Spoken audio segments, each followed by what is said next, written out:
Hello, fellow writers. I'm Lewis. That over there is Tolkien, and you have found the Scripturient Society. Welcome back, fellow writers, you beautiful human beings, extraterrestrials, dogs, cats, and anything else listening to this.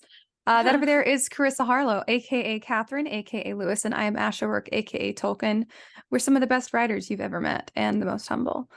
So just prefacing right there, so you just know all of the wisdom that's about to pour forth. Actually, this might not be a very popular episode, but I'm gonna enjoy it anyways. Yeah, fair enough. Yeah. Anyways, how was your week?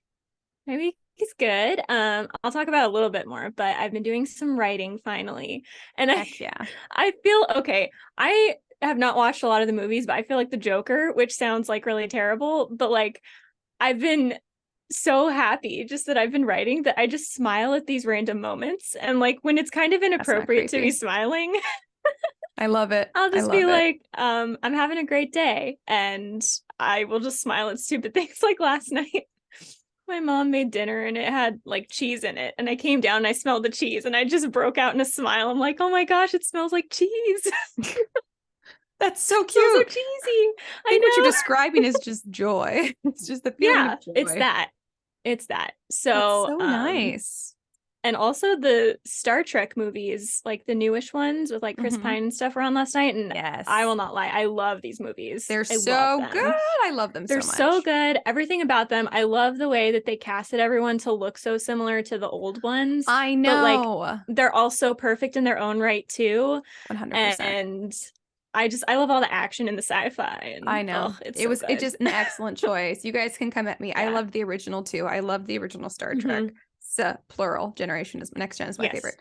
But yeah, no, I love the new Star Trek movies. I think my mom loves them too, and she is a hardcore OG Trekkie, so I feel like there's not too much argument to be made.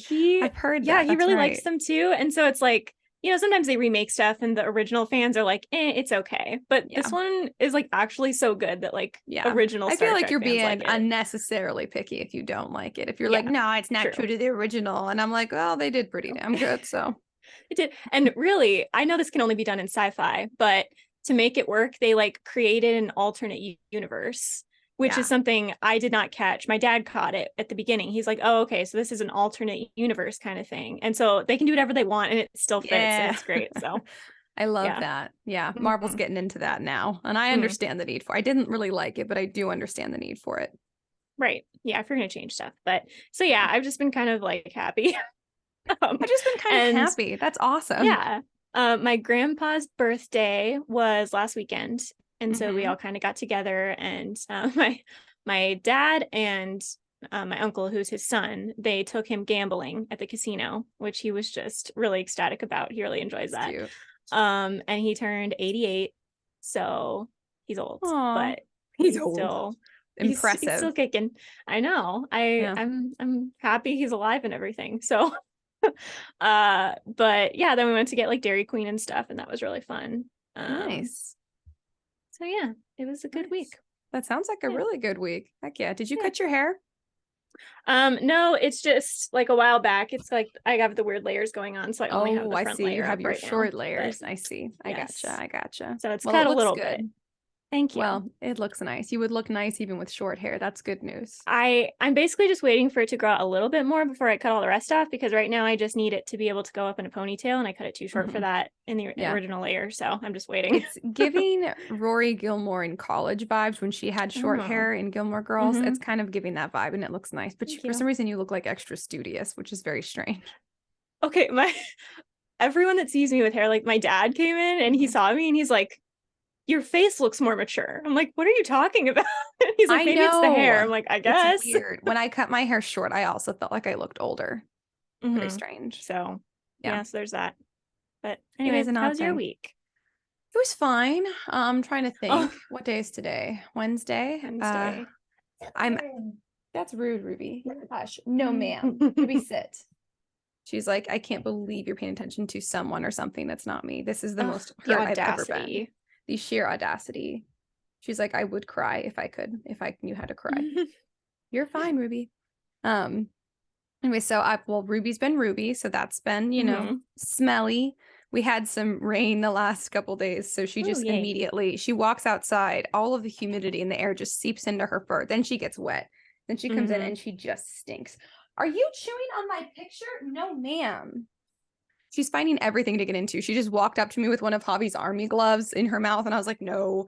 Then she just walked up to me with a picture of Javi and I, a little Polaroid that I keep on my desk, which must have fallen off. And she's just determined to destroy everything. Oh my gosh, dogs are crazy. Like they, like humans have the terrible twos, but then dogs have shorter lifespans. So I think they hit it about like 8 months, because our puppies did that too, where they would just like, they were good. And then suddenly they're chewing on everything. I'm like, what is happening? Are you a toddler now? Yes. Yeah. So. And she's been going through her like little like teenage attitude phase, I think. And she's going to get spayed next month, which doesn't really make a difference for girls like it makes for boys when you get them neutered.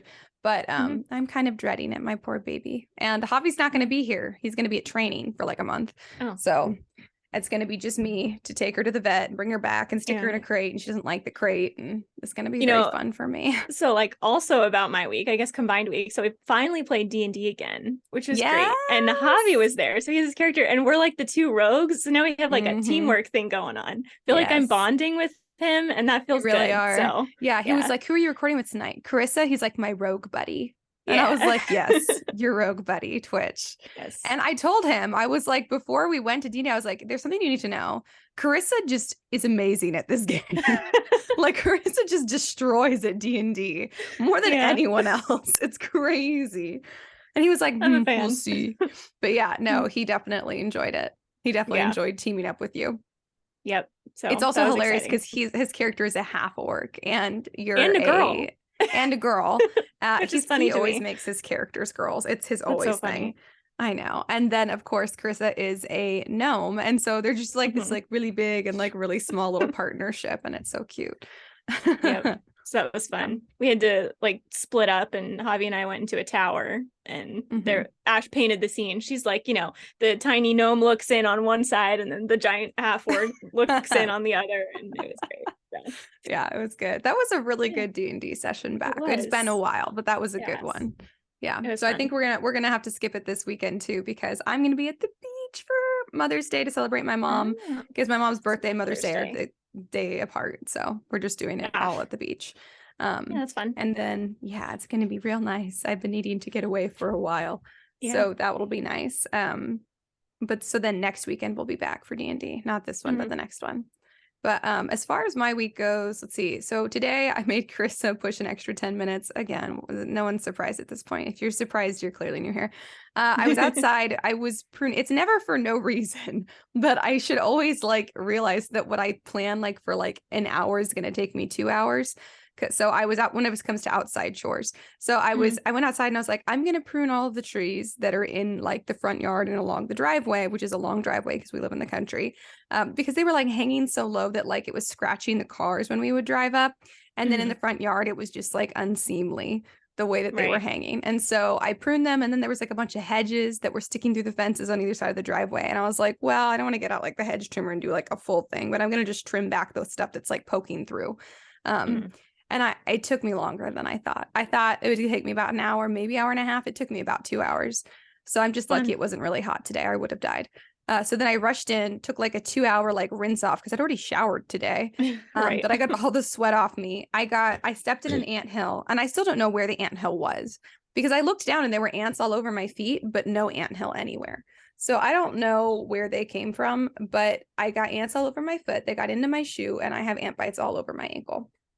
And have I ever told you my ant story? Like why I'm terrified of ants? No, but you should. Okay, so when I don't know, how old was I? Maybe 4. My aunt and uncle were moving out of an apartment into their new house, and I was over there to help. But like I'm 4, so I'm really just like, cheering them on or whatever. So I had this bagel with cream cheese, and I was really happy about this bagel with cream cheese. And I'm walking around in the backyard, and I stepped on an anthill. No. And they swarmed me for the bagel. Like they just all upsetting. Over me. It was traumatizing. I still hate ants. And so my uncle had to hose me off, like with the hose to get them all off of me. And he's like, drop the bagel. And I was like, no, because I was so excited about the bagel, but I eventually had to drop it That's so because sad. they were eating me alive. And Oh so my he hosed me gosh. off, and I've never really gotten over it. I hate ants. So That's fair. I hate them too. I Well, feel here's your the pain. thing. There is nothing to like about fire ants. There's Yeah. nothing to like Why do about they them. They exist? suck. They're Yeah. horrible. When I was a kid, I had a similarly traumatic experience minus the Hmm. bagel. But I didn't even step in an anthill because I was like, really cautious because I mean, I'd already been bitten by ants plenty. But somebody had gone through a yard on their bike and gone through an anthill, and I didn't see it because it scattered the anthill, and they were Yeah. pissed. And I was Yep. barefoot as I usually was as a child. And I guess I was standing or had walked into their angry mass. And my feet were so covered in ant bites that I remember sitting in a chair at home with my feet up on a cushion, and my mom had wrapped ice packs around my feet, and I couldn't walk because Oh. there were so many ant bites all over. My feet were Oh, solid ant bites. I It was hate that. horrible. It. Yeah, Ants suck. they really They're- do. They yeah. really do. And my schedule's been off this week because I think, as I mentioned last week, I was laid off, unfortunately. Mm, So I've applied for about 100 jobs now. That's not an exaggeration. I was at Jesus. 70 Man, to put me to yesterday. shame. I think I'm about Dang. at like 100 now. Yeah. So today I got my online portfolio. There we go. I can say that word. Looking nice. Which I Mm, should have done days ago, but I didn't realize that my other one, the link wasn't working. So maybe mm. that's why I'm not hearing back from people. That's a huge bummer. But yeah, so it's just been throwing me off. I've gotten plenty of stuff done. Do you guys like, if you're Right. watching the YouTube video, when my filter goes off and it puts my lipstick like on my cheek instead of on my I lips? love it. It's a I filter love I'm it. wearing. The eye makeup is not. That's leftover You because look I had like a video thing today. you look like Picasso when it does that, like a I Picasso know. painting. I hate Picasso also. Fun fact I about know. me, I hate Picasso. It It doesn't make any upsets me. sense. I'm like, just put the things where they go. It's so upsetting. Uh, But yeah, so my schedule's just been crazy. I've been doing plenty of stuff. Like mhm. the dishes are always done. I've been cooking. I've gotten groceries. I went into town and finally did some errands I needed to do. Like I needed to drop off this thing to return at UPS. Like this stuff that like you usually end up putting off because like you just genuinely don't have the time. So I mean, I've ended up getting chores around the property done. And then I've been working until like 7:30 or 8 p.m. on sending out job applications. So Yeah. I've been probably busier since not having a job Mhm. than I was with a Yeah. job. Um, but yeah, so there's pros and cons to that. Yeah. Javi wants me to just enjoy my free time Mhm. while I'm looking for a job, and I'm like, I don't understand how to do that. Because if I don't have a job, I feel that I don't deserve free time. And Oh so in all my gosh. free time, I'm just trying to find ways to work. I'm trying to find ways to Mhm. like apply for jobs. And so I'm making myself crazy. But Yeah. I'm almost, and I'd stopped reading and I was back to only watching things I'd already seen a ton so I could apply for jobs while I was watching them. But last night I read a bunch more of Arch Enemies, the second Yeah. book, which is also my continued book rec, what I'm reading right now Mhm. for our later section. So I've been doing that. I did actually write a little bit too, which I can talk about later. Yay. But I should focus more on that right now while I have the time. Well, you have the time. Yeah. I mean, And I have a cold, which you can probably hear, oh, that and sucks. second trimester morning sickness, which is Oh, a all the huge things. bummer. Yeah. Yeah. I was like, am I It's a sick? huge No, bummer. it is a huge bummer. I like vomited. I like ate just completely plain rice, like plain white rice for breakfast. Hmm. And then I vomited it up half an hour later, which I know is gross. I'm sorry if that's TMI. But listen, no one told me that you can stay morning sick into your second trimester. In fact, I'm morning Yeah. sick worse in this trimester than I was last trimester. So Wow. anyways, so that's fun. So that was happening Yeah. this week, and I've got a cold, and yeah, Oh, anyways. that sucks. Yeah. Well, Oh well. you look beautiful. So Thank you. Thank you. My makeup is pregnancy real glow. smudgy, but It's luckily okay. I'm wearing oil because I washed my face. I just didn't wash off my eye makeup. People are like pregnancy glow, and I'm like, no way in hell am I glowing right now. No way in hell. It's just sweat and rage. Like Yeah, I'm like, this is anger. This yeah. is fury. Oh Yeah. gosh. But anyways, Yeah. that's pretty much, I guess, been my week. Nice. Yeah. I told you that the internet thinks I'm pregnant because I've been like looking stuff up for you, or it's listening to me and I'm talking about it or That something, is because it so keeps giving funny. me, it's going through your pregnancy. Like it's giving me new ads for like second trimester level stuff. That's And I'm like, how freaky. do you know this? It's so creepy. Yeah. But I've been having Ooh. pregnancy dreams because of it. So That's so funny. I yeah. had a dream last night and I'm still mad at Javi about it. What he did My in the husband, dream. if you guys are here. Yeah. I was like trying on like different like 90s and stuff, like trying to find something cute that I felt pretty in my dream. And I was like, okay, Javi, this is the nicest one I have. What do you think? And of course I was still pregnant in my dream. And he was like, it's not great, honestly. And I was just already feeling so bad about myself in the dream that he said that. And I was like completely crushed. And so I woke up and I was like, Javi, I don't understand why you hate me. And he was like, what? Like, in my dream, you did this. Like, that's not real. Yes, it is. It happened real in my and dream. it was unacceptable. Yeah. How dare you even exist to a point where I would think that up in my subconscious? Exactly. It's wildly offensive. Ugh, what a jerk. Yeah. Anyways, do you want to do book recs? Yeah, mine is still a continuation from last week's as well, which is Aurora's Aw. End, which is that third book in the Aurora Yes, you sent Rising me a cycle or picture of the something. cover, and you're correct. The eyes on the cover are deeply terrifying. I'll show you guys on YouTube real fast because it's right behind me. But the cover, okay, this is, so for you guys that can't see, there are people on the cover. It's like a face, and he's super pale, blonde, like super like white blonde hair, pale lips and everything, and then he's got black eyes. Now here's the thing: this is a good guy character. This is not a villain. This is not a monster. He's a different alien species, and he has black eyes as a general rule. And I'm like, this is so creepy. He looks like a villain. Yeah, he does, but he's not. And he's really great in the book too. He's like the comic relief guy. So really? I actually love him. And so when I first got the book, I was like, oh my gosh, it's so-and-so. I always forget his name, which is weird because I really like him. But I was like so excited. I'm like, oh yay. And then I've had it out sitting on my desk because I just haven't been reading because I've been writing. And every time I just like glance out of the corner of my eye, they're just these black eyes staring at me. It's so creepy. That is so creepy. That's unfortunate. But I really like the book. I basically just stopped because I was doing other things, not because it's not good, which I feel like is what you're doing too with your book rec. Exactly. So. Mine is also a continuation, like I said. It's the Arch Enemies book, the second in the Renegades trilogy by Marissa Meyer. Marissa Meyer. Yes. Wow. Yes, by Marissa Meyer, a very well-known author who I know and have read her other stuff. Who I love. I'm still, yeah, exactly. I love her deeply.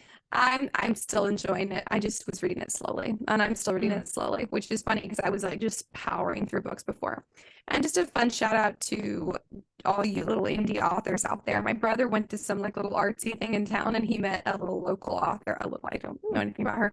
A local author who might be of completely average size, but she has a self-published book. I will give you guys more information on it after I've read it, so I can actually tell you things about it. But I'm impressed with the cover art, with the way it's all set up so far. I'm like top notch for a self-published book, because sometimes they leave something to be desired when it comes to design or professionalism. Not at all so far. So I'm psyched to read it, but I have like 2 other books ahead of it on my list. So we'll see how that goes. Cool. Yeah. That's what about our word of the week? Word of the week is Nebulochaotic. Spelled the way you think. Nebulochaotic. Wow. Sometimes I have to just redo my alphabet sometimes when words are long. Nebulochaotic. And it is the state of being hazy or confused.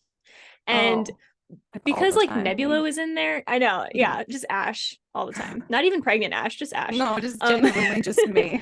It is worse. I am thinking like, but it's just me. The Nebulo part makes me think of space, which for some reason makes me think of like your mind. So like you can have a Nebulochaotic mind or mood or something like that. So wow, I'm feeling particularly Nebulochaotic. Really. Pregnancy is so Nebulochaotic-y. It makes people feel a Nebulochaoticness. Actually, that one might be a word. Yeah, it might. I don't know. That's a long word. One sounds closer. It does. Nebulochaotic-y. I'm pretty sure it's not that one. Yeah, that's why I'm gonna stick with it. I like it because it's wrong. That's a good one. Yeah, I like Nebulochaotic because it's a word. I literally, my first thought was, as soon as you said the meaning of it, I was like, is this a word I should get tattooed on myself? And then I was like, why, Ash? But sometimes when I find a new word I really like, my first thought is I should get that tattooed on myself. And I have no idea why. Just get words of the week. Yeah, and it's weird because I'm really not a big fan of word tattoos. I have 8 tattoos. One of them is a quote from Pride and Prejudice on my feet in my mom's handwriting, And that's probably the only word quote I'll ever get. I don't really love word tattoos. So I don't know why I have that instinct. My first instinct is always, oh, I should tattoo that on myself. Nice. Nebulochaotic. Have you watched Brooklyn Nine-Nine? Yes, but not the last season. So okay. It might be in the last season. But do you know Adrian Pimento? He's a crazy guy. Yeah, he's Nebulochaotic. He's definitely Nebulochaotic. So I was like, wait, what are we talking about? I love it. I know. I enjoy him so much as a character. But basically, like in the episode that I'm on, he's got tattoos all over his body that are just like reminders of very basic things. Yeah. He's one that says buy toilet paper in all caps and exclamations on his shoulder. And Jake, the detective, and the main character is like, I hate to think of the situation that made you get that in all caps. To constantly remind you. Yeah, it's too funny. Yeah, he has like random like tattoos. Like he has like the modifications of like a Panera salad that he likes. Just weird. I mean, as far as tattoos go, if your taste doesn't change, that might be a useful one. I guess so. I guess so. Yeah. But so Adrian Pimento, Nebulochaotic. I love it. Yeah. Yep. Should we get into the theme for this episode? Yes, we are going to talk about the concept of clean writing, and what that means, and if we should do it or not, and etc. I almost said voila. That's different. Voila. For all us puritanical hussies out here. Yes. It is. So it's really interesting because the clean writing debate is something that happens on TikTok a lot. And it's one of the things that exhausts me a lot because so clean writing, basically, you can correct me or add stuff if you want, but clean writing basically refers to three things, right? Sex, language, and drug use. To me, that's what clean is. So you wouldn't have those things or they wouldn't be graphically described, depicted, right? Yeah. And so that's always how I think of it. And I feel like that's really obvious. And I think that's generally how people use it. Yeah. But there are two issues that people have. One is that people want to include violence in it. And I actually don't think violence should be included. And I can go into why. And two, people get really upset that it's called clean because they are, offended that the opposite of that means dirty. I'm just like, who cares? Here's the thing for me. Okay. I posted a video on TikTok many weeks ago and it was about nauseous versus nauseated. Right. And I've done a lot of videos on this where I'm like, so there's differences. Let's go over like what the difference is and all that kind of stuff. And I inevitably always get responses from people saying things like, well, nauseous is just used this way now. So get over it and stop caring. But somehow, when it comes to the term clean writing, people are getting offended about a term that has existed for decades that literally does not mean the same thing as clean as in like a clean desk or something like that. Like it means something totally different. Like if you go into iTunes or like music, there's clean songs and there are explicit songs. That's just the opposite of clean is not dirty all the time. Sometimes it's explicit. Not in media. It's explicit. In media and entertainment, the opposite always is how explicit. It's been used. 100%. Exactly. And so people are always offended by this. I'm like, okay, just chill. Okay, the opposite of clean is not inherently dirty. And also, I don't want to like get weird, but I don't know. Dirty is not always bad either because some people, like talk dirty to me or whatever. Like that's not a negative. Just saying. No, that's a thing too. So like even if it was what people were saying, and it's not like you said, it's really explicit is what the antonym is when it comes to like media and entertainment and books. Yes. But even if it was dirty was the antonym instead of explicit, it's not like in a negative way. It's not like in a negative connotation. It's just saying the type of content is different. Like it's going to be probably rated R, whereas, PG, PG-13, and G are all clean. And there's like varying levels also of clean versus explicit writing. I would say explicit crosses some pretty hard lines, but there's like varying degrees of quote unquote clean writing for sure. Right. And people just, I don't know, it just seems strange that they can get the idea of words evolving and taking on new definitions when it comes to the way they speak. But when it comes to like genres and like if they feel like they're on the outside of it, they're like, this is now offensive. I'm like, no, it's not. It's really not. No one's saying, people that are saying my writing is clean are not saying my writing is better than yours. They're saying my writing doesn't have sex, language, and drugs in it. Like that's it. She's like, you're like my So, spicy books. This is a spicy book for right. someone who likes spicy books and fairies or whatever, which has been very popular on Book Talk. Like, and Hmm. then the alternative is just this is a clean book for people who like, I don't know, whatever, vampires. You can have Yeah, whatever. There's that's lots true. of spicy vampire books too. I'm like, spicy is Yeah. almost more the antonym in some ways, but spicy typically refers Exactly. to sexual stuff Yeah, specifically. explicitly. Right. Yeah.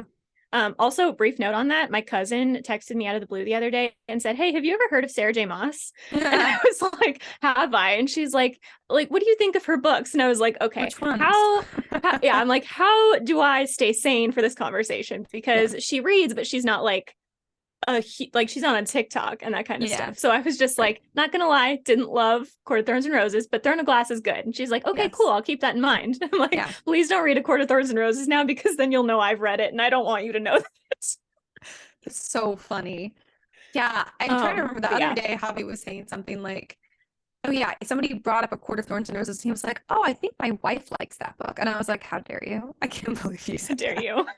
I do not. I am I so do not offended. like This it. is worse than the time in my dream when you said I didn't look good in Yeah, that in my nightie. nightgown or whatever. How Yeah. dare? Yeah, it's So true. It anyway. was bad. And I love Throne of Yeah. Glass, by the way. Like I loved Mhm. Throne of Glass. So this is not any hate to Sarah J. Maas. This is No, specifically it's ACOTAR hatred. exactly. And I Yeah. don't know about, is it Crescent City? I don't know about those because I don't know. I if haven't read them.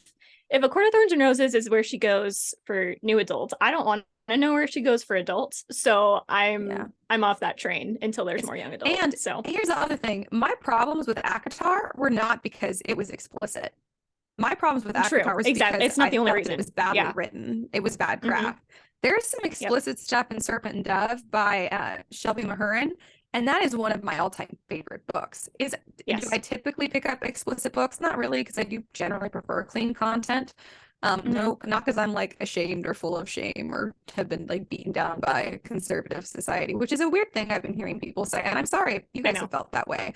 I personally, that's not my thing for it. I Hmm. genuinely enjoy cleaner content typically. But if Right. the story is good and the craft is good and the writing is good, I don't care. I'll read something that's explicit because the Hmm. craft can carry it through that. And I'm It's okay true. with that. So there's True. definitely not like a positive versus a negative. And your audience can cross over, but you're more likely to have Hmm. like a committed fan base that kind of leans one way or the other. Yeah. So I will say, this is kind of one of my notes, is that my biggest issue with not clean writing, whatever you want to call that, if you want to call it spicy, if you want to call it dirty, I don't care. I would call it explicit. Whatever. Yeah. Yeah. Like my biggest issue is that I do think that sometimes people use the fact that authors use the fact that they're including that kind of stuff to justify bad writing. And Yes. we've kind of talked about this before, but I do think this tends to happen. So like we don't even have to talk about the sex thing, right? Let's talk about drugs. If there's like Mhm. explicit drug use happening in books, sometimes authors will write really badly. And then if you complain or criticize it, they'll be like, oh, you're just upset at the drug use. Like Yeah. you know, you're a prude about, I don't know, is it called being a prude there or whatever it is? I You're don't know. discriminating against drug addicts or whatever. And it's like, no, it's just not well written. Like Yeah. there's like this built-in excuse if people Yeah. don't like it, that they're just being over dramatic or not, realistic about the world or whatever. It's And true. it does happen in reverse. Like sometimes if you're writing books for little kids, sometimes you dumb it down so much that it's bad writing. And even It's little true. kids are like, no, we are smarter than this.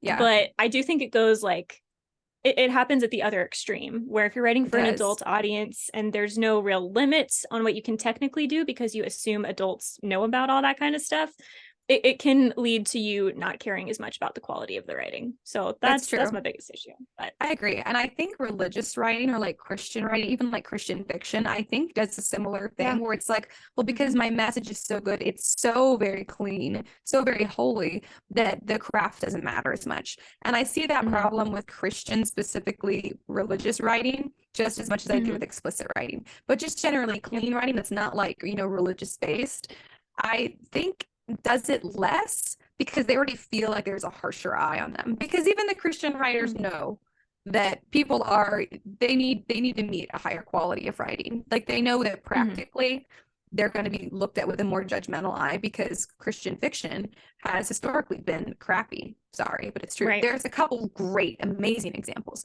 Yeah, they but exist, but they're they the outliers. exist. Yeah, but they're the Mhm. outliers, unfortunately. So people who Yep. write clean books already know that they have a higher standard to meet, to just like reassure people that they're not going to be one of those bad, books that's, we're so moral, but we focused on the morality versus the craft.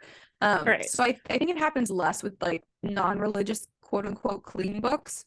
But specifically with explicit books, and specifically with like religious books, it is a big problem where someone's like, I put a sex scene in and it was so hot and fun, so I didn't worry about the writing. Or like you said, like, or drugs or explicit language, so they don't have to get creative and like think about like creative ways to word use choice. Yes, exactly. Kind of Yeah. And then with the religious books, it's kind of like, well, I could just be like a really amateur or bad writer, and it doesn't matter because my message is important enough. Right. If it's important enough, then you'll do a good job. You should do a better job. Yeah, exactly. For sure. It doesn't excuse the crappiness of the writing. I agree. And I do think so, like, I guess young adult and new adults are kind of in this weird middle ground where no one really knows if they're supposed to be clean or not. So I guess we can talk about that a little bit. First of all, though, I do want to talk about violence and why I think violence should not count in the clean, explicit range. And here's why. When you're thinking about like sex language and drug use, whether or not you want to admit it, people have very different worldviews involving these three things, right? Some people think all three are totally fine. Some people have issues with all three. Some people, there's one or two in there that go different directions. But whether or not, like, you can think you're right, but you cannot think that your opinion is the only one that exists on any of these topics. The thing about violence is that basically we all agree. There's some exceptions that, are concerning and stuff, but basically speaking, when it comes to outright violence, we all know that's wrong. Yeah. And so if you have even a graphic violent scene in your book, readers are not sitting there reading that and thinking, yes, this is the way I should live. But if you have sex, language, and drugs, sometimes, especially the younger they are, they will read that and say, yes, this is the way I'm supposed to live. And so I think there are generally just higher standards about how you portray those three things. And I think that's very reasonable, especially when it comes to YA and maybe even new adults, because you're dealing with people whose like brains are not fully formed yet. And that's not because they're dumb. It's because they are young. And there is a certain sense to which you as an author need to understand your audience and the effect that you're going to have on a 15-year-old versus a 25-year-old versus a 50-year-old. And I think it's just irresponsible to not take that into account. Whether or not you think sex, language, and drugs are totally fine is not really the point. The point is that some people don't have the capacity to understand them on the same like nuanced level that you do. And so I think when it comes to clean writing, we're really talking about things that are just debatable, things that obviously exist, but they are debatable in how we should approach them and what our attitude toward them should be.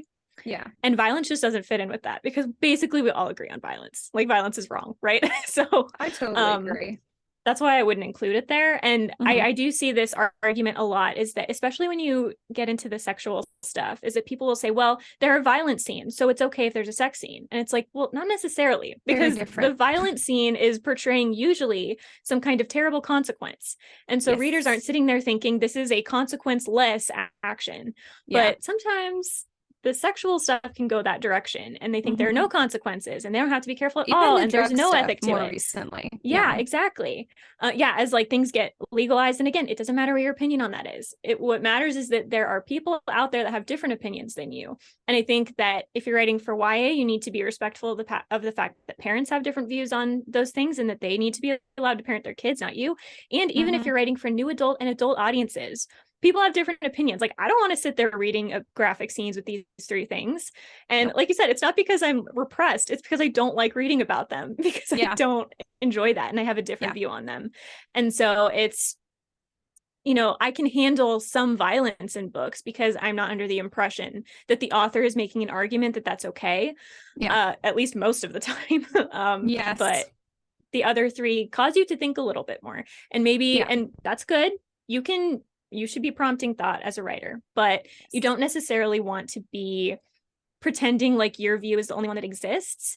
And when it comes to explicit writing, I think the general assumption is that you are going to portray things as though it is the only view that exists. But the reader should be aware that it's not. And if the reader is too young or otherwise to not know that, then you have to be careful with that kind of stuff. I agree. And That's we my talked spiel on that. about we kind of talked about that a little bit in our let's talk about tasteful cutaways baby episode, Yes. where it's not the quote unquote explicit books are not bad. What I think is bad, because like, every single episode is it's my new, not even new, it's just my time honored apparently catchphrase that art should reflect the human experience. And there are actions and reactions to everything, to good stuff and bad stuff, to explicit stuff and clean stuff.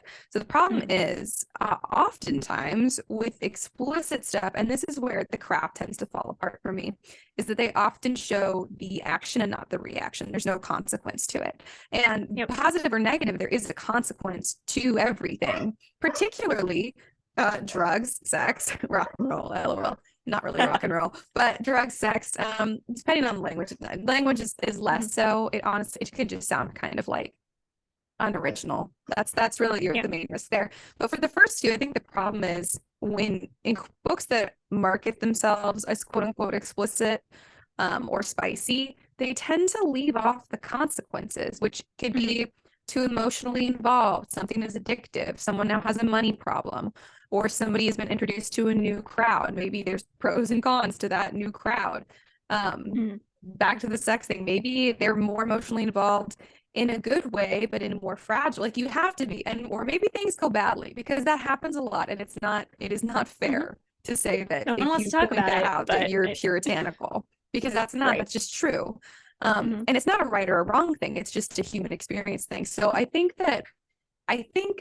and it's kind of going back to the same thing with really overly religious books do this too, where the actions and reactions become unrealistic, and it feels not as high quality of a story, and it's not, because I feel like they don't have to, because they feel validated by the message that's in it. Similar thing with the explicit books, they feel validated by having those, like, those big flashy, elements in it that people who like explicit books can go to them specifically enjoy.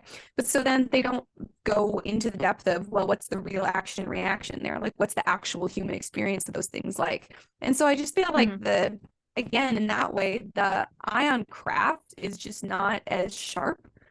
And so I just don't, so I think often the quality level is different.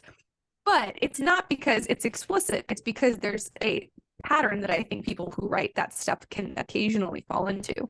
But it's not like all explicit books are worse than clean books. That's not true at all. It's purely on like a writer by writer basis. Yeah.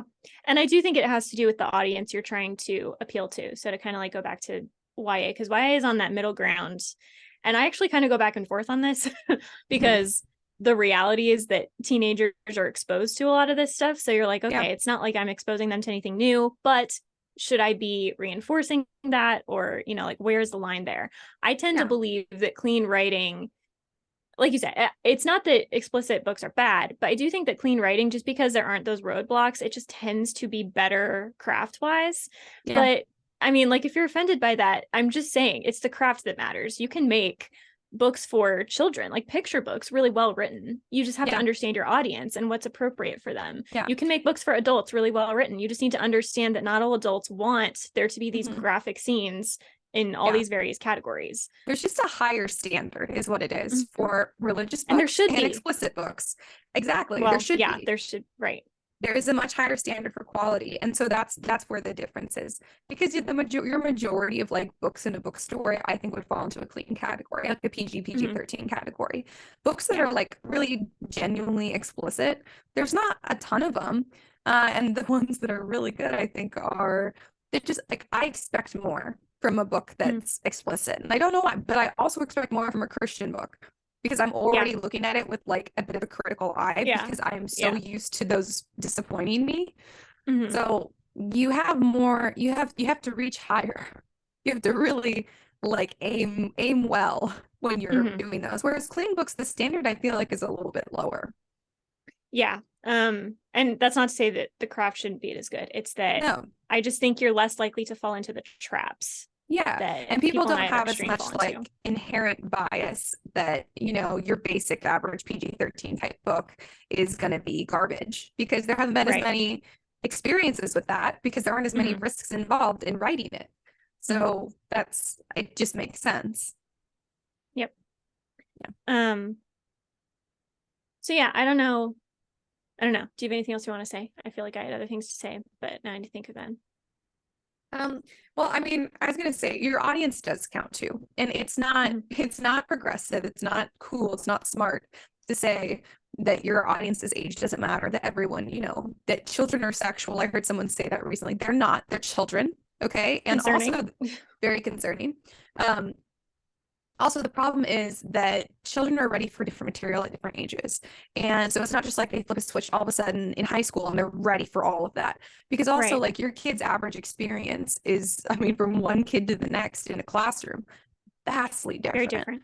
Very different. And I heard a marriage therapist say once that when it comes to a disagreement in a couple, that typically the safest bet is to go with the more conservative approach. Like, if you just really can't pick through it, because one isn't a challenge to isn't a challenge to either one.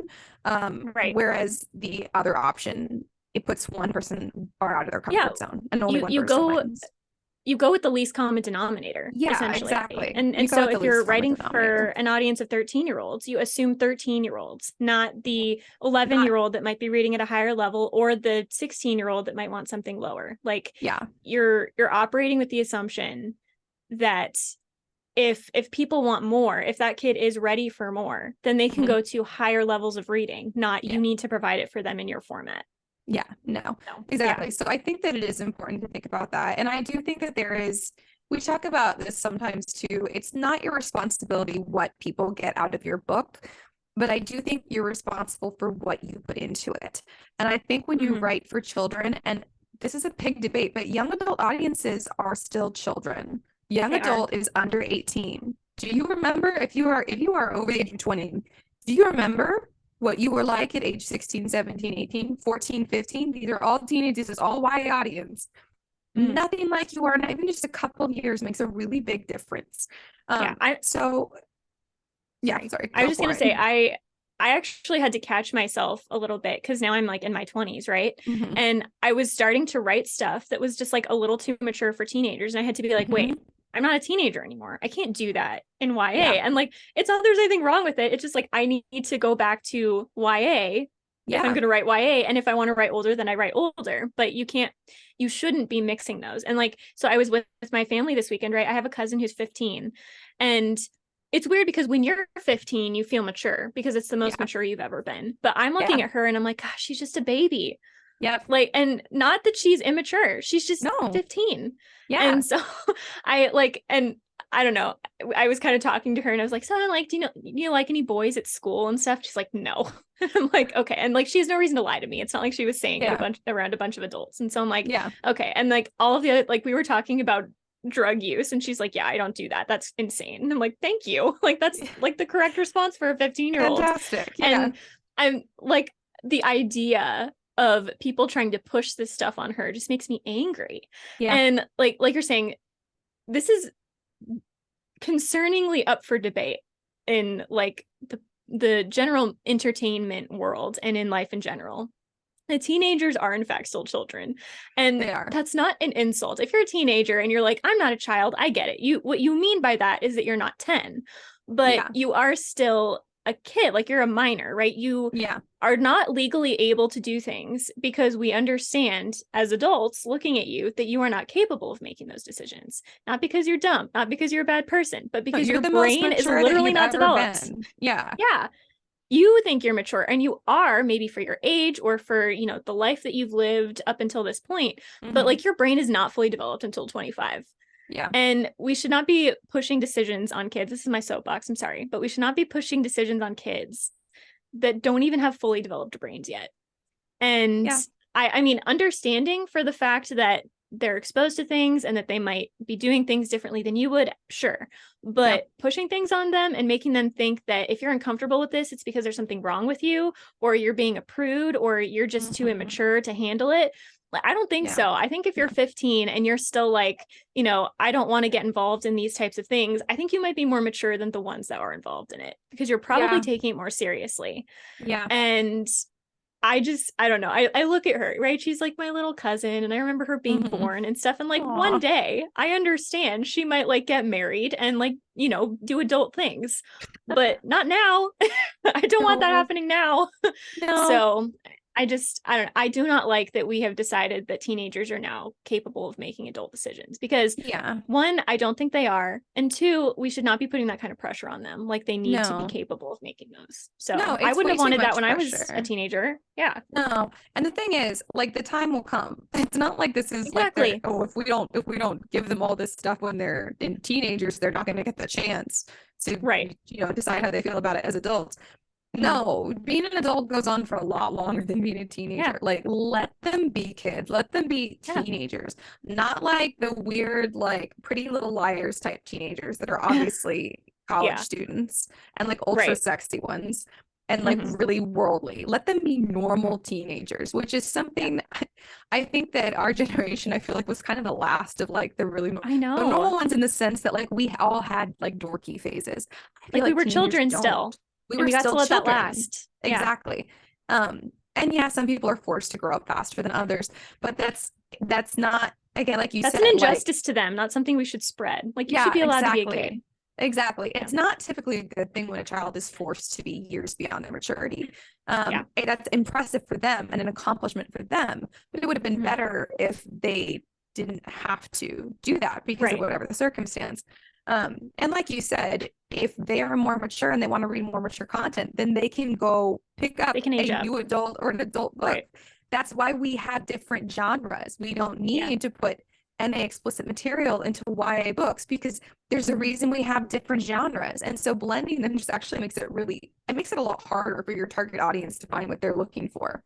Because if you have a teenager who is, a prude like me, and they weren't looking for a bunch of sex scenes or drug scenes in a book that was marketed as YA, then they're not going to enjoy it. They're not going to pick it up again. They're not going to read it again. Because as much as the world would have us believe it's not the case, people have all kinds of tastes. Teenagers have all kinds of tastes. Not all teenagers are like, rebels or like having sex all the time. Like some of them aren't. Some of them are. Like it's not like a right or wrong thing. It's just an observation that people are different and have different tastes. Yeah. Go with the least common denominator. You go with the least common denominator. Exactly. Because they can always move up. There's plenty of new adult books that have that content. And the thing is, readers know where to go for the right content, or they used to. But now it's YA and NA are so similar that I think readers are having a really hard time figuring out where they're supposed to go for what they want and what they're comfortable with. I also think it's important to note too. So this comes to mind for me, particularly with the drugs thing, because I think about, is it Ellen Hopkins? She wrote like Crank, and she writes the books in verse, and they're about like really hard hitting stuff. And I think these are solidly young adult books. And so I've been thinking lately, like, why am I okay with these, but not necessarily with, what feels like new adult in young adult packaging? And like we said before, I think it has to do with consequences. She's not she's not glorifying drug use. But I think it's also because it's not as graphic as maybe it would be if it was for an adult. And so I do think if you're sitting there like, well, the story that I want to write, it's for young adults, but it includes these things because, maybe when you were a kid, you were exposed to sex language and drugs early on, or you're like, I want to help kids, feel less alone or less ashamed or whatever. That's fine, but just don't get weirdly graphic with it. I think that's kind of what clean writing comes down to, is you can have like a fade to black scene. You can note that someone is on drugs. You can say something like they cursed, and that's technically language, right? But don't sit there and go into excessive detail about it. I actually will say with the violence aspect, this is probably also the case where you have to keep a consistent tone across your book. So if you're not doing graphic scenes in that way, I think naturally your violent scenes are also going to be less graphic, which is also why people have less of a problem with those types of scenes. And I think you need to have like your super specific genre too. So if you're writing a romance, maybe things are described a little bit differently there than if you have like a thriller or a murder mystery or something where maybe drug use is going to, maybe these things are going to be more involved, even if it is a YA book. And that's, I don't have a problem with that, as long as you're being fair in the consequences. You're not trying to talk to a younger audience than you should. And you are, not making it too graphic. So I do think like Yeah. graphic is weird because graphic is hard to draw a line at, like what makes it graphic, right? But I think, I don't know what your family situation is like, but if you wouldn't want your 15-year-old cousin to be reading it, maybe don't say that it's YA. It's kind of a good standard. Yeah, I agree. That's a good point, though, that like there's also this idea that books are either clean or they're explicit. And I would consider books that are books with explicit content that include cutaways and are not very graphic, I would consider that a clean book. So it's not saying that you can't include things like sex, drugs, and language in a clean book. You can absolutely include it in a clean way, the same way that, well, songs aren't a great example because they make them so dumb when they change them to clean sometimes. But in the same way that you can have a, you know, you could have movies that clearly these characters are going to go have sex. 100% they're having sex, but it's not even doubted. not R. Yeah, like it's very obvious because they're not being graphic about it. They're cutting away. They're dealing with explicit themes and explicit things are happening. They're not showing explicit content. So the cutaway is great. That's what we talked about in our episode that was about writing sex scenes specifically, because it's really useful for that. But it's useful for drugs too. And it doesn't even have to be a cutaway specifically. It's just not being super graphic. And I think that that's important when you're writing for a younger audience. Like Karissa said, it's not that those things don't exist in their world. And we're trying to write about the human experience, and it should reflect real human experience. So if that was part of your human experience and you want to write about it for, you know, a young audience, do it. But, you know, be aware of their age and what you maybe would have preferred to have been exposed to, and maybe temper it a little bit by making it a cutaway or just making it less graphic, or making sure that you're really making the consequences clear. Yeah. Also too, it's not even necessarily just YA, though I think it's probably the biggest issue there because of like the ethical ramifications of like talking to teenagers that way. But I do think that when we say, you know your audience, also recognize that there are adults that don't enjoy the graphic nature of stuff. And so if you have a book, whether it's in tone or not, where there is some kind of scene that's going to be kind of startling, I think sometimes people in the world, but let's just talk about writers, they like to say, well, it shouldn't be that way, so I'm just going to pretend like it's not. And that's just kissed you. Thank you. After he was harassing me. Thanks, man. Yeah, he's got to apologize. That when I lost my train of thought. Where was it? Sorry. Sorry, no, you're good. Oh yeah, so the adults are going to find it startling sometimes too if you just slip language in there that they're not used to in their everyday life, or if you have a sex scene and that's not something that they want. And you might say, okay, well, this isn't a big deal. It's just the way things are. You shouldn't be offended by that, or it shouldn't be this way. But the reality is that some people are. And you do need to understand that the more explicit you get, the narrower your target audience gets. Yeah. And because again, least common denominator, if you have clean writing, someone that is totally fine with sex scenes and drug use and language is going to be able to enjoy that too, because it's just simply lacking those things. Like most people are not saying I need those things in a book to enjoy it. So the lack of it is not going to hurt their experience. Exactly. But the addition of those things might hurt someone else's experience if they're not used to those things or they don't like those things. So I will say, I do think that clean writing is also more broadly accessible. Yep. And so I think a lot of people just don't like that reality, but it is a reality. Like I really do not like books with a lot of language in them. And I mean, I know, like this is the one that I probably am even more prudish about than Ash is, right? Because I don't like language. It. Yeah. Too much of the same language just feels unoriginal. We get to a craft problem with it. But other than that, I don't mind language at all. It's true. And I agree with the craft thing. I think it's lazy word choice in a lot of instances, but I do actually just don't like language like that, right? So I don't enjoy it when it's in movies or books or music or anything like that. It's not the kind of thing I can get past. Like I will choose to stop listening or watching or reading. And so you're cut, and I'm an adult. It's not like I'm a child, right? Yeah. So if you're going to put that in excessively, recognize that you're cutting your target audience, and you just need to accept that and be okay with that, instead of trying to say, well, there's something wrong with you, and try to guilt people into changing that. And also it is the excessive use. So again, some people are probably even more prudish about it than I am, but I'm okay with a carefully placed one here and there, right? Because the effect is there, right? Like this is now my soapbox about cursing, right? Heck yeah. The purpose of cursing, and I know people are going to push back on me on this because that's not how they're using it, but like linguistically, the purpose of curse words is to offend people, and it is to kind of, it's like violence in language is essentially the idea, right? And so when I'm going to argue this is, I think, why a lot of military people are very comfortable with cursing, and it's not necessarily, it's not that they're inherently violent, it's that they're more used to violence. And so I think people forget that, because when you start using it in everyday life and you're just using all these words, you know, nonchalantly, they cease to have meaning to you. But for people that aren't hearing that in everyday life, it still has meaning to them like that. And it's going to really throw them off if you're just using all these words that to them are inherently offensive. And I do not think that is a problem with the people that are offended. I think that's a problem with people that are too loose in the way that they use the language. And again, it's not like you're a bad person. Like, right. Okay. So like Javi curses a lot, right? I don't think he's a bad person. I just don't like it when he does it. It's right. Like it's that's just the way that it is. And I had friends in high school that cursed all the time. And I just don't like it because it is intended to be offensive. That is the whole point. And so, like I said, least common denominator. You can recognize that, you know what the curse words are. Everyone knows what they are. You don't need to say, well, what about this one? You know what it is. If you're going to use them, you need to make sure that they are creating that intended effect, that whether or not someone views them as offensive, the context is going to speak to that. So like in The Darkest Minds by Alexandra Bracken, right? My favorite book. Toward the end, I think Chubbs uses the F word or something like that because he's really, really upset at Clancy, right? And he has reason to be really upset at Clancy.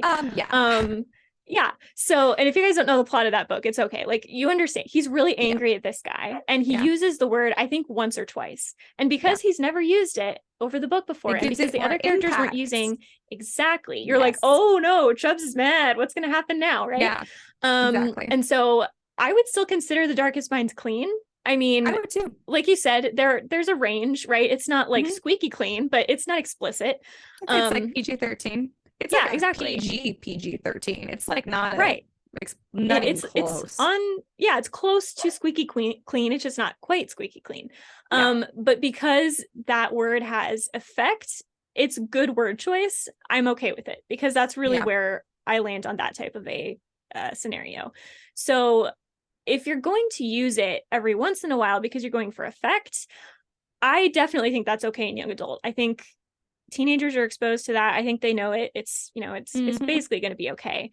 But if you're using it excessively, whether or not you think it's a moral issue, you need to understand that it is going to be startling for some people, even into their adulthood, and that you should take that into consideration. So I'm not saying don't do it ever. I mean, I would prefer that, but I'm not you. So you can do whatever you want. But just understand that that's going to have an effect on your target audience and how big that target audience is even capable of getting. So that's my spiel about that. I totally agree. I think very much I agree. Violence isn't really a problem there because everyone tends to feel pretty similarly about it. But for me, of the three, of language doesn't really bother me. Drug use, I don't come across. That's the one that bothers me the least. But that one bothers me. Strangely enough. So funny. Language definitely bothers me the least, followed by the drugs, which is really about, for me, are there consequences or not? Because are we being realistic? Because I think most of us can agree that based on science, and just, using your eyes, that excessive drug use is often very harmful. So if we're being realistic about it, exactly. So it doesn't bother me if it's approached realistically, whatever. Sex scenes still bug me. And that is not because I'm repressed or a prude. I am a prude, but I'm not repressed. It's because even in like normal conversations, I'm like, that's private. Like, it's not that it's a bad thing. It's just not your business. So when I'm seeing someone else's business, I'm like, that's not for me. Close the door. No one wants to see that. Like, that is for you guys. And so it just feels very intrusive. To have to be forced to, like, would you want to be forced to? Like, that's weird. Like, to watch it? No. So that's how it feels for people who are just not even, it's not that I'm not uncomfortable talking about sex as a concept. I don't want to hear about someone else's sexual experience because I don't want to talk about mine because that's private information to me. Some people don't feel like it's a private thing, and that's fine. But just, again, just like Karissa said, like, just know you're your lowest common denominator is probably going to be someone who's like, it's private, because through most of history that's been considered, this is a private thing. We don't, invite other people into the bedroom typically, Right. unless you're into that. Exactly. But that's not the vast majority of people. So Right. it doesn't make a lot of sense to do that in a book. Right. So just keep that. And then if you do, again, not the end of the world. Some of the books I love definitely have sex scenes in them, but you don't have to be like ultra graphic. One of the books I loved it until the sex scene, and it was a really graphic sex scene. Yeah. First of all, I think I was like 18 at the time, so I was like on the edge of young adult, new adult. But it was like, it ruined the entire It's startling. book. You're like, startling. ew, what is this? Yeah, it was definitely startling. It was way too graphic, and it could have happened and just been written differently, and it would have been like probably Fade to one of my Black. all-time favorite books, like Serpent Yeah. and Dove, which is one of my all-time favorite books, has a sex scene. It's, first of all, realistic, which is great, but also it's not explicit in the way that it's described. So Right. it doesn't bother me so much. So yeah, just be aware, the more graphic you make something, if you do include it, the more you narrow your audience.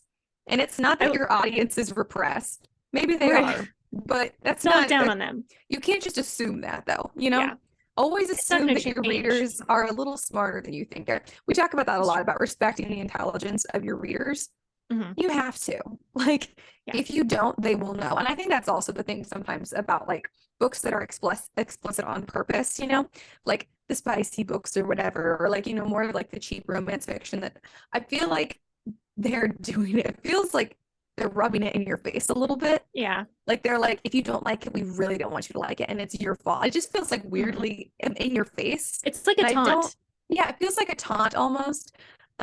So, and that might just be my personal opinion about it, but like you said, that the language feels more aggressive. I feel like it's like aggressively in your face to, put a really explicit sex scene or a really explicit drug use scene. Like, that feels like an aggressive move as a storyteller. So just be aware that that's what's happening if that's what you're doing. It's not that it's bad or can't be done well. It's just that I don't think people are really fully aware of how broad the spectrum of their audience is. Yeah, for sure. I think generally speaking, we talk about craft and like you want to have good writing as opposed to just a good story. And generally speaking, subtlety is typically best.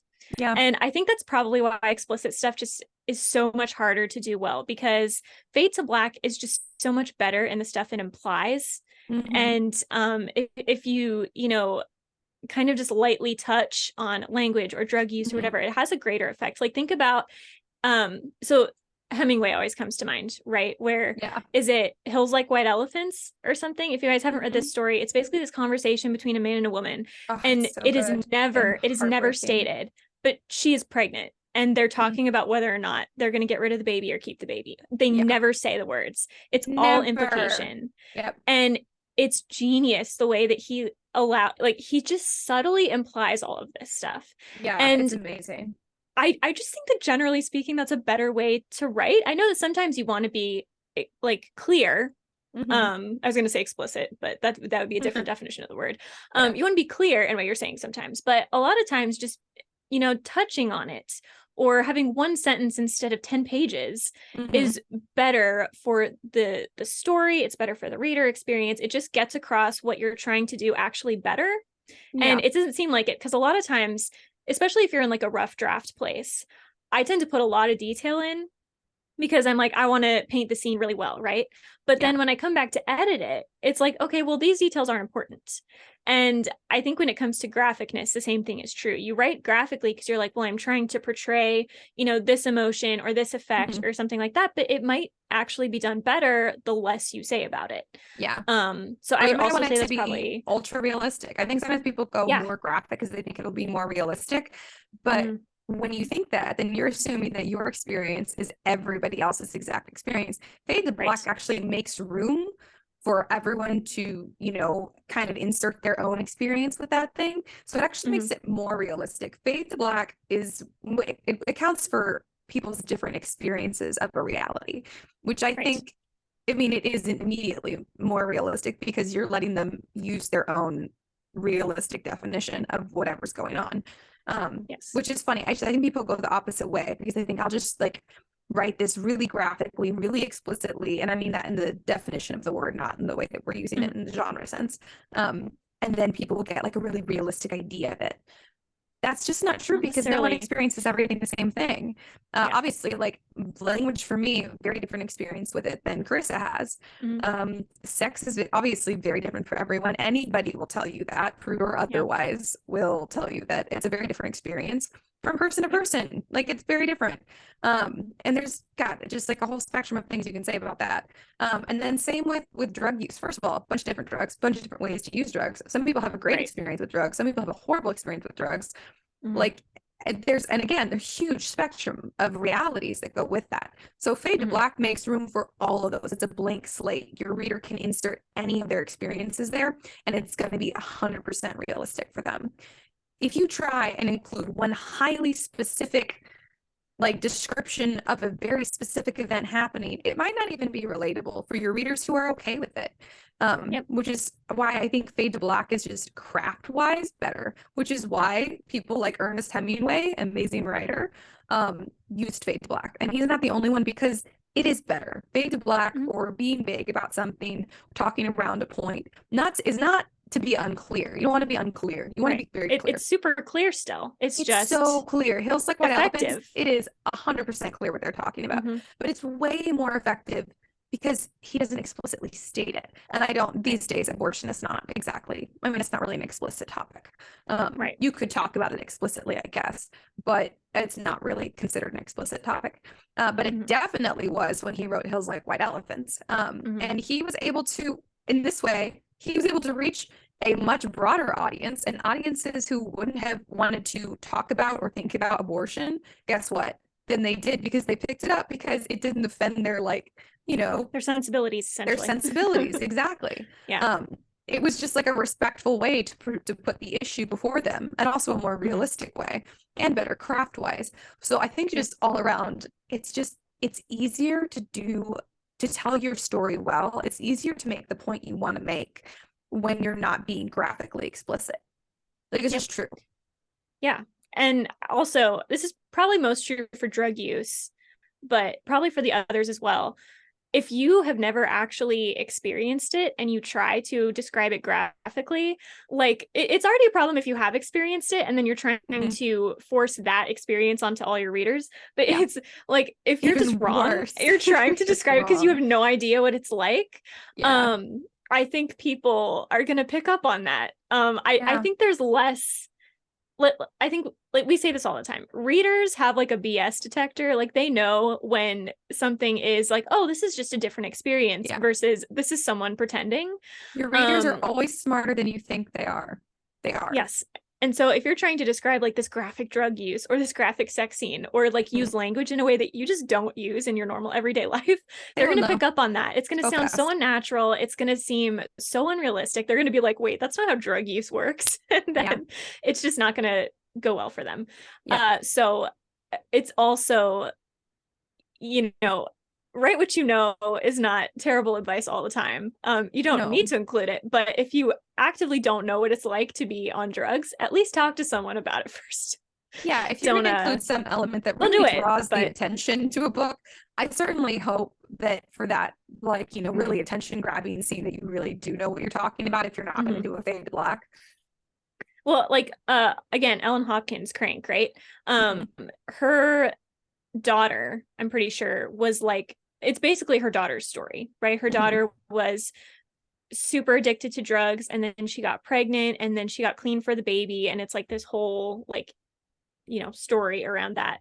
And she knew about it because she saw what her daughter went through. And so you're reading it, and whatever your perspective is on any of those things, it's real. And you're like, oh my gosh, this would be so hard. This is terrible. How she ended up there, how she got out of it. Like, it's all like mind-boggling in good and bad ways. And so it comes across very legitimate, because even before you read like the back of the book that tells you like this is actually a true story, essentially. But if you try to, you know, BS it, I just don't think, like, you can interview people, you can talk to people, but I wouldn't try, like, it's not her experience, it was her daughter's experience, but I wouldn't try to fake it as though, you know, you can kind of look from a distance and see what things are actually like. And I don't know. I guess that's also why I just think clean writing just is generally easier to do well and is better for most audiences, because you're not getting as graphic into like your own personal knowledge about that stuff too. Yeah. And so, sometimes you're like, I don't know that I wanted to know that you knew what this was like. Yeah. This is So really not, this shouldn't be a controversial conversation. I don't know yeah, why this is I such a wish it wasn't. controversial conversation when it comes to books and media in general. Look at the box office movies, like the movies that are rated G through PG-13, there's way more of those because it's G, PG, and PG. There's just more of them, and More adults people see are available all to of watch them. it. More people are available. Right. Exactly. Your audience is broader. Adults also go to see G and PG movies all the time. Yeah. And rated R movies is not only just adults, but it's also only specific adults typically, Like some people will go see like raunchy comedies that are rated R, and some people will go see not raunchy, but like horror movies that are rated R, and some people go see both. But it's still like so much smaller of an audience. So this is not like a controversial thing. This is just true. I wouldn't think so. The cleaner your thing is, the wider your audience is. That's just, I don't know why this is controversial. This is just a fact. Everything and if you don't care about that, it's fine. Reflects that. Yeah, it's fine. If you're like, no, but I want to do rated R content, then do. That's fine. Other people are, it's okay. Yeah, it doesn't need to be controversial. Just understand what you're doing and do it with intention. Another thing we say all the time. I think too, this is probably why YA is such a best-selling genre, because good selling genre, because adults read it too. And I heard a statistic, I'm going to forget what it is. It's something like over 50% of the YA audience is now adults. I believe it. They did it. And that's why YA is getting so explicit. And I'm like, no, you don't understand. We are here because we don't want that. Like, that's why we're reading young adult. We don't want the graphic sex. We don't want the graphic drug use. We don't want the language. Like, we are here because we want the stuff that you said was cool for teenagers. Yeah. And so YA is making this shift into basically new adults. And it's like, they're looking at the market and they're saying, okay, mostly adults are reading these, but A, they're reading it because it's clean. That's why they went there. Yeah. And B, it's like, it still should be for teenagers. You go with the least common denominator. If adults are upset with YA being too clean, they can move up. Teenagers can't necessarily go backwards. An adult, exactly. 100%. Completely agree. There's a reason we have genres. There's a reason we have movie ratings. Like, they're there for a reason, because then you can direct your target audience to their target movie or their target book for the entertainment they're seeking. Sending the wrong audience to the wrong subject, all it's going to do is put a bad taste in that person's mouth. It's Nebulochaotic. It's going to create haziness and confusion. Exactly. And it's not going to be good for you or your reputation as a writer or an author, for sure, because they're going to think that they don't like what you write. And maybe they just didn't like that book that you wrote for a different audience that wasn't them. So there is nothing bad about admitting who your audience is. Like, it's just knowing who your audience is gives you a lot more power to serve your audience, to give them what they're looking for, to challenge them in the ways you want to challenge them if that's one of your goals. But not understanding who your audience is, or looking down on people who are not your target audience, is not effective, is a waste of time, breeds ill will, gives people a bad taste in their mouth for you as an author, because it's obvious, you guys, overtly clean authors who hate on people who read explicit books, it's obvious you're being judgy, okay? You explicit authors who hate people who pretty much only read clean books or think that we're all just repressed, we know what you think. You make it very obvious you're also being judgy. Knock it off. Just do what you're doing better. Yeah. Clean writers, do it better. Religious writers, please, God, do it better. Please do it better. Please, we're begging you. And explicit writers, do it better, okay? Yeah. Like, we're not saying don't do it. We're saying do it better and know who you're doing it for. I will say, I think this is probably the one thing I can admire about, like, authors of spice on TikTok. So they're usually really upfront that that's what the book is. And so their marketing, I don't suspect that they sell a lot of copies because it's a small target audience, but I bet they sell them to the right people. They do. So, Book Talk, spicy authors on Book Talk who market themselves as spicy authors, they definitely know their target audience. Yeah. And I have no problem with that. They lean into it. I admire that, even if I don't like your books. Like, that's exactly. Yeah, that's good. Sometimes I think the craft could still be lacking there. However, I will say that they're doing what they're doing with intention because they understand their target audience, and I can respect that. So, yep, good for them. Yep. And that's why also you should allow clean authors to market to their clean audiences. To their Don't get mad about the word. It's Yes. not, it's not calling them clean and you dirty. That's not right. No one's like, "Ooh, I'm gonna go see a dirty movie." Like no one's saying that. They're like, "I'm gonna go see a rated R movie," Right. Like, yeah, I'm gonna go see a book would maybe like be like in the adult section. That's why it'd be nice to not, put explicit books in the YA section because it doesn't make sense. Exactly. You would go to the adult section or the new adult section, which is part of that. But yeah, no one's saying that you're dirty if you're not reading or writing clean stuff. That's not what anyone's saying. That's ridiculous. And no one's calling you puritanical necessarily if they're saying that you write clean or you're like to read clean stuff. It's not a bad thing. It's not a bad thing. And why the hell is basically. anyone who cares who's reading what? Yeah. We should just all be reading books that are good, that are just well written. I would honestly, if people could just write good books, I would not care. No, like people could just really the thing that bothers me is the bad who they're writing for. Exactly. Yeah. And the thing is, when you know who you're writing for, you write a better book.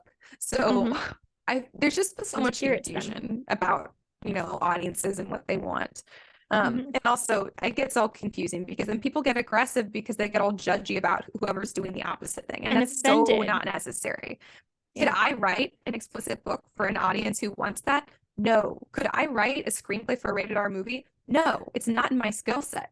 I'm glad that there are people who can write those things, and that's because that's what their audiences who want that. That's fine. I can't do that. So we all serve a purpose here. Why is everyone so mad? Stay in your lane. Don't get mad that there are other lanes. It's okay. No. Stay in your lane and see what you can learn from the other side. I mean, like, as the more we talk about, like explicit fiction or whatever, the more I'm like, okay, well, how can I incorporate the strengths that go with that into my writing that is cleaner? And I mean, what we've come to often is the conclusion of the tasteful cutaway. And that's looking at classic literature and modern fiction, but, still incorporating those themes in a realistic way.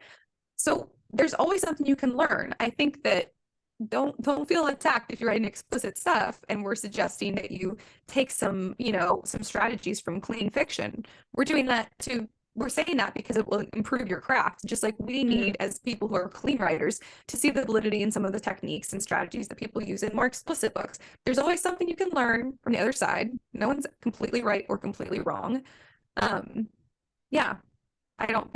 Across the board though, like as just like a general summary, you have more potential readers if you write clean. It's just true. It's just true. Get over it. It's not a judgment. It's just a fact. Yeah. So I have one last point. I think this is my last point. I also don't think that clean writing or saying it's not clean is a spoiler. So this is, like I said, the spicy authors on TikTok do a really good job marketing. I don't like it too much. I don't think we talked about this, have we? I don't like it when we market to tropes because I feel like that's often spoilery. It is, yeah. But I don't think it's spoilery to market clean or explicit or whatever you want to call it, spicy, whatever. If you want to say, here, there's drug use in this book or there's a lot of excessive language and all that kind of stuff, I don't think that's spoilery, especially if you just go with the genre or the category clean and explicit, because it might be in only one of the three categories. Or it might be at the just top one of any or two Netflix show. It's literally like PG-13 for violence and language or something. It's not a spoiler. It just it again helps you reach your exact audience, which can only help you. Exactly.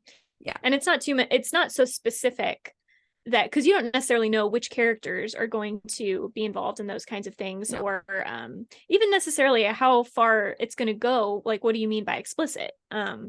So it's, I don't think you need to shy away from marketing your books that way. No. Just be honest about what it is. Yeah. So, and if you're not sure what it is, don't say anything. Out the audience that's not your audience. I think that's the thing too. Is like, and I've definitely done this before myself. Like, I'm going to try and market my book to everybody, make it the most appealing to everyone that I can, instead of just admitting, okay, this book is not going to be for everyone, and I'm going to be more effective and also protect my reputation with people who are not my readers yet, or may never be, by specifically saying who this book is for and who the target audience is, and talking to them directly about the things that they'll like about it.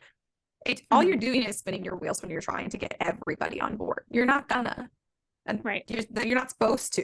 You can't have everyone. Even Harry Potter, okay? Even J.K. Rowling didn't get everybody.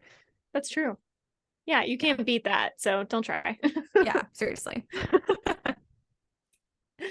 Gosh, I Is wish there my books would anything appeal else? to as many I people as know, that series. right? The dream. Yeah, Anyway, that was all for seriously. me. Okay, sweet. Well, how's your writing going? It's good. So I already said I've been writing a little bit more. I I was hitting kind of a roadblock on the like book I've been working on. So I decided, okay, I'm just gonna try writing other things to get like the creative juices flowing again. Yeah. So I wrote a novella Oh, again, nice. which I wrote one last year and then I wrote one this year. Which is I don't know, novellas are weirdly easier. They should not be. I think I've talked about this before. It's because there's no subplots. Novellas are hard for me. Oh, well, I think I think it's just the fact that I don't have to keep multiple trains of thought going. It's literally just one straight That's plot. true. Yeah. I just find it easier to stay on topic because I'm not worrying about juggling stuff. I like juggling stuff in a book, but it's just Yeah. it's been kind of hard for me to get this other book started. And so I'm like, okay, I just need to practice again getting like one plot line down. Yeah. And I did. And it's like, again, it's not going to be released anytime soon because it's part of my series. It's like, Oh my it's God. essentially like a couple from that series and it's like their story or whatever. I just needed to get something down, you know what I mean? And it's totally spoilery. Like, I don't even know if it could ever come out. Like, there's too much stuff in it. But it just helped me to get back to like, oh yeah, this is why I like writing. So I did it in like 3 days. So it wasn't a huge time commitment. And I feel like I got stuff out of my brain and I got back into the groove. So hopefully I will be able to transfer that to the other book now that I could sell potentially soon. Yeah. So yeah, you definitely do so much more writing than me at this point. I need to try and do some writing while I have the extra free time right now. It's just hard because I feel like I have to earn my free time. And maybe I will just say that I'm earning it by writing. I feel like I have to. But, the weird thing about not having a job is that like you can still be so productive, but because there's no dollar amount attached to it, it doesn't feel like any of it counts. Yeah. And like there's a balance, right? You have to actually like earn money and you have to be productive, but it's also okay if some of your productivity is not connected to a tangible thing. Yeah. So the balance, we end up on opposite sides of that spectrum, but there is a middle ground where we can be safe in the middle. Find that middle ground. I really need to find it. And even go a little bit the other way for a little while I can. Like, that's fine. I need to. Yeah. I have not written any more. I think I had said my last update I gave, because we didn't do it last week because we had technical difficulties with the week before. I think I had told y'all that I started rewriting a book that I had half of it written and all of it disappeared out of the document. So I've been thinking about it a lot. I haven't done a ton more writing on it, but I've been thinking about it, and now I'm like, oh, well, is that what I want to work on now or not? I can't even tell if I'm inspired because I'm so Nebulochaotic all the time. I'm like, I don't know if I feel like writing. Do I feel like reading? Should I watch TV? Like, I'm just like, I'm having a hard time feeling really passionate about like just one thing. So maybe I just need to like write through it and see if I get excited. And then if not, switch. I have plenty of ideas. I just need to actually make myself sit down and write and know that being productive doesn't always mean making money or doing a chore of some kind, which I very much struggle with. I sent out a couple queries also, so there's that. Yeah, but that's it. It's a little teeny writing update. That's all I got. Cool. Yeah. Well, use the time while you have it. Do it. Yeah. Anyway, that's it for me. Sweet.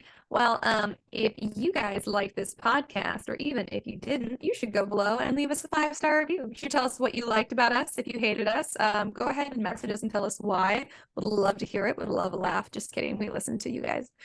You guys can message us on social media. We're the Scripturient Society. We're on TikTok and Instagram. You can also email us at contact@storysirenstudio.com. That's our production company. You can also go to that website and look up some cool merch. You can learn more about the pod there. You can find some of our episodes there. We're also on YouTube if you guys haven't checked us out there. You can find us obviously wherever you listen to podcasts. That's what you're probably doing now. But we are on YouTube if you guys want to see what our faces look like, aka gorgeous. You guys can message us about anything you want, though. If you guys have a topic you want us to discuss about writing on the pod, we would love to hear it. If you want to tell us what you're working on, we would love to hear that too. You guys can also join our writers group and talk about all that and more. The link is below to Discord, to the Discord writing group. So go check it out. I think that's everything we've got for you guys. So until next week, keep writing. and we'll see you on the next page.